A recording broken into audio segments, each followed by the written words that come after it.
Formigamento, dormência, falta de sensibilidade, fraqueza nas pernas, nos pés, nos braços. Isso indica má circulação ou que você está tendo uma trombose? E aquela sensação do pé gelado, de escorrendo um líquido nas pernas, até o vento batendo na sua perna causa desconforto, ou o lençol que você coloca para dormir causa sensações de inquietude nas suas pernas. Se isso estiver acontecendo, qual a solução? Será que é uma má circulação severa? Será que é outro problema mais grave ainda? E como resolver tudo isso? Eu sou o Dr. Antônio Casselli, médico especialista em cirurgia vascular e angiologia. E se você se interessa por assuntos relacionados à má circulação e à trombose, você tem que se inscrever no canal e também já aproveita para se tornar membro. Quando você se torna um membro, você participa de lives comigo, você consegue acessar conteúdos exclusivos na área de membros da nossa comunidade aqui no YouTube. E vamos começar o nosso tema de hoje falando dos sintomas relacionados à queimação, dormência, formigamento. Isso foi motivado por uma pergunta que vocês deixaram aqui nos comentários de onde a gente tira os nossos vídeos aqui do canal. E o nosso time selecionou a seguinte pergunta para ser o nosso vídeo de hoje. Tenho formigamento nas mãos quando deito, fico em repouso. Isso é má circulação nas artérias? Vamos falar hoje então sobre sinais de alerta de má circulação e se esses sinais como dor, formigamento, dormência, fraqueza nos braços e nas pernas pode estar relacionado à circulação. Vamos ao cérebro? Vamos pensar juntos aqui. Vai ser fácil, calma, eu te garanto que você vai conseguir entender tudo até o final. Mas as artérias levam sangue vermelho e quentinho para as nossas pernas com oxigênio e nutrientes. As veias, elas trazem o sangue com gás carbônico e impurezas de volta para o coração para que o sangue fique circulando. Geralmente os principais sinais e sintomas de artérias entupidas é quando a nossa perna não recebe o sangue vermelho e quentinho, ou seja, ela fica pálida, gelada, fria. E das veias é quando o sangue não sai das pernas, ou seja, ele acumula. Se o sangue é vermelho e quente, a perna fica com sangue acumulado, fica como? Vermelha, quente, inchada e dolorida. Mas e aonde entra o formigamento, a falta de sensibilidade, a fraqueza, a fadiga, a falta de força ou até mesmo a falta de sensibilidade? Qual é o problema? Será que é entupimento da circulação das artérias ou das veias? Não, pessoal. Geralmente esses sintomas são relacionados aos nervos, a problemas neurológicos. Mas calma que eu não estou te chamando de doido, não. Já vou te explicar quais são as doenças que levam a esses sinais e sintomas, mas primeiro eu preciso que você entenda que existem 4 formas que os seus nervos reclamam. Os nervos são aquelas partes do nosso corpo que vão dar a sensibilidade e a motricidade. Quando eu quero mexer o meu braço, é um nervo que está controlando o meu membro. Quando eu encosto em alguma coisa e sinto aquela textura, são os nervos que estão levando essa informação sensorial para o nosso cérebro. Então, as 4 formas que os nervos têm de sinalizar que tem algo errado ali são as seguintes. Raciocina comigo. Os 2 extremos. O primeiro é não sentir nada. Eu encosto nas coisas e não sinto nada. Ou seja, aquela pessoa que está perdendo o chinelo, que pisou em um prego e não sentiu. Aquela pessoa, por exemplo, que queimou o pé no asfalto ou numa água quente. Ou aquela pessoa que se machuca e não tem sensibilidade, usa o calçado apertado, está machucando o pé e não está sentindo nada. Esse é um dos extremos, os nervos perderam a sua função. O segundo extremo são as sensações dolorosas exacerbadas, exageradas. Um vento batendo na perna já é suficiente para sentir uma dor insuportável. O lençol encostar nas suas pernas já te deixa inquieto, tira isso daqui. Então esses são os 2 extremos. A falta de sensibilidade ou sensibilidade nenhuma e a sensibilidade excessiva. Um leve toque já causa um desconforto incrível.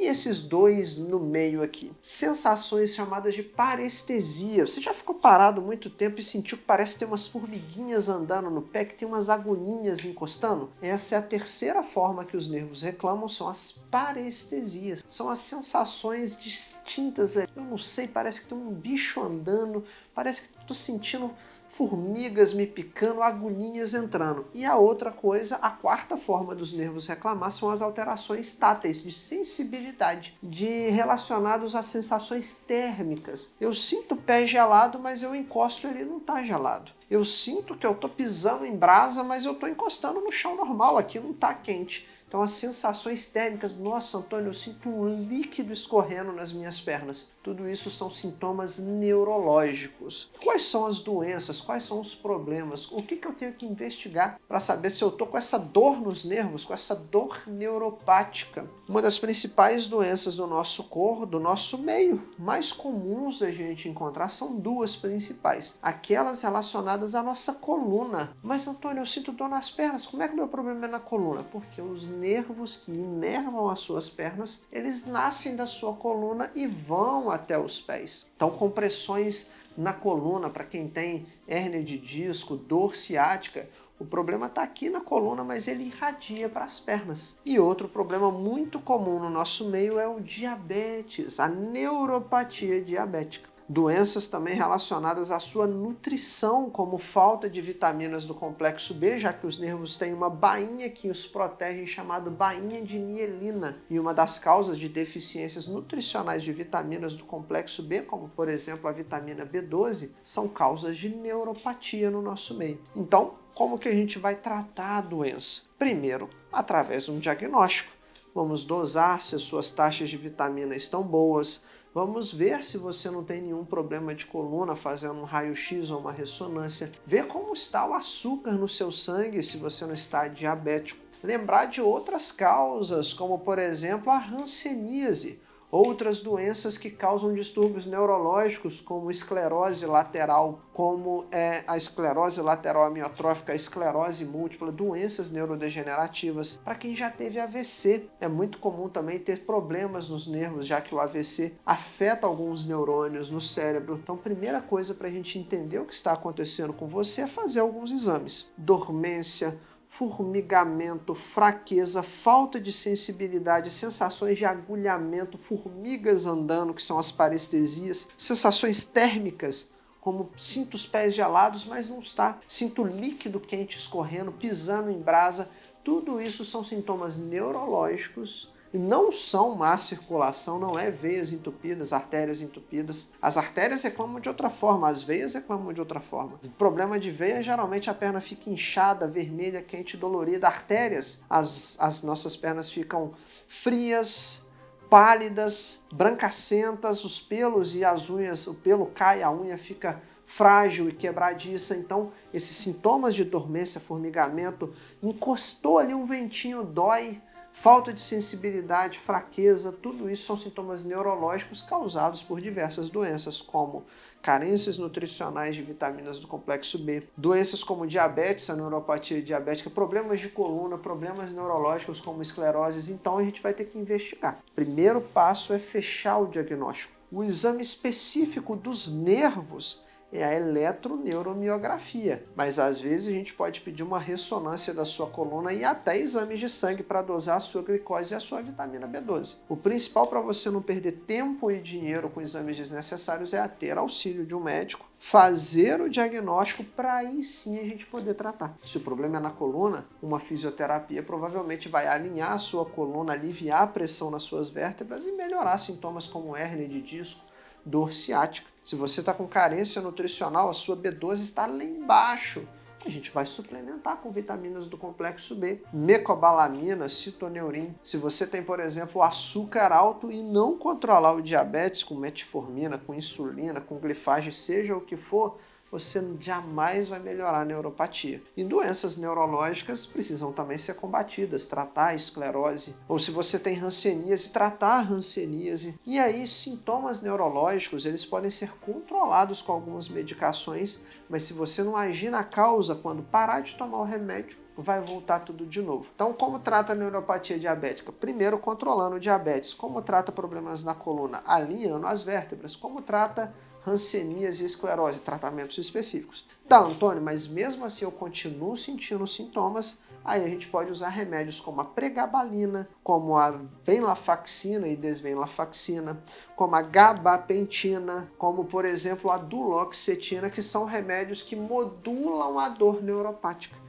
Elas controlam esse limiar de dor para que você sinta menos dor, mas eles são paliativos. Então, passo a passo para resolver esses sintomas neurológicos. Diagnóstico correto, fazendo os exames certos, depois atacando a causa, indo na raiz do problema e só por último, remédios paliativos que diminuem os sintomas, como os neurolépticos. Por exemplo, a gabapentina, a venlafaxina e desvenlafaxina, a pregabalina, a duloxetina. Se você faz o inverso, toma remédio como pregabalina e não trata a causa, quando você parar de tomar o remédio, provavelmente os sintomas vão voltar.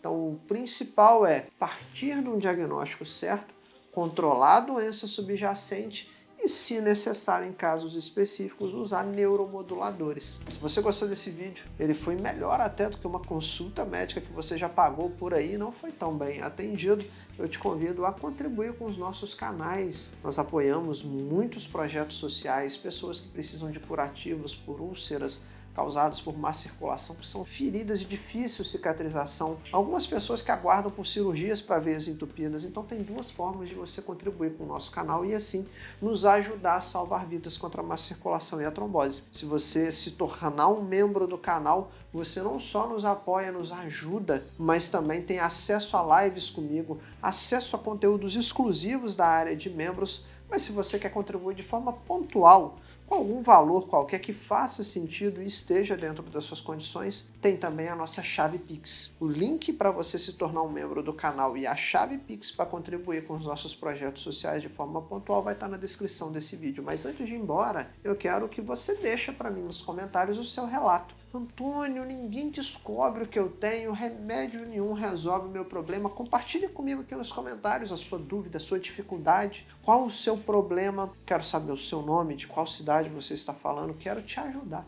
E também entender o que passa do outro lado da tela para eu trazer um conteúdo cada vez melhor e mais relevante para você. Eu quero também que você se lembre que a prevenção é sempre o melhor remédio para qualquer doença. A nossa saúde é o nosso bem mais precioso. Eu preciso ter saúde, estar saudável para trabalhar, conseguir o meu sustento, viajar, curtir, aproveitar a vida com as pessoas que eu amo. Então se cuide, se proteja, se previna. E por isso que a gente está aqui para te ajudar a combater a má circulação, para te ajudar a cuidar da forma certa da sua saúde cardiovascular. Conte sempre com o nosso time. Vou estar te esperando no nosso próximo vídeo. Até lá!